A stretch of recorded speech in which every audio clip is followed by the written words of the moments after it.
estamos muy contentos celebrando la apertura del punto de venta, un espacio en donde los pescadores artesanales pueden vender su producto, donde la oferta se puede juntar con la demanda, donde los consumidores locales pueden venir a buscar tanto producto fresco de nuestras aguas y también vamos a contar con la posibilidad de tener producto constante, congelado, a buenos precios accesibles.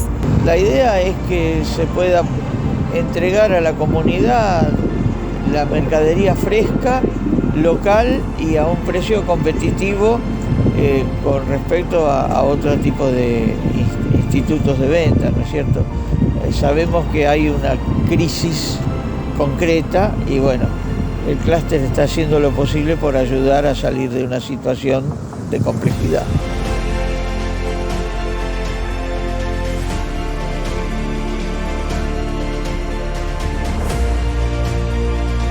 El punto de venta va a estar abierto los días martes, jueves y sábado de 10 a 18 horas.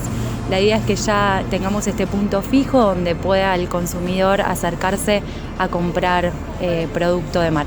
El clúster tiene 13, 14 años por lo menos que venimos trabajando para aportar y dar soluciones. A veces la máquina de impedir de la burocracia nos lo ha impedido, otras veces nos ha favorecido, pero nosotros estamos seguros de que vamos por el buen camino.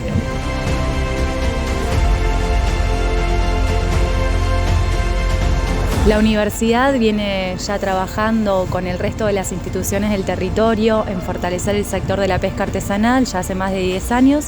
Actualmente estamos coordinando el clúster de pesca artesanal y hoy estamos muy contentos de poder demostrar que el trabajo coordinado entre las distintas instituciones del sector público y privado dan su fruto con esta apertura y esperamos que todos los pescadores puedan aprovechar y obtener los resultados deseados del proyecto que estamos llevando adelante.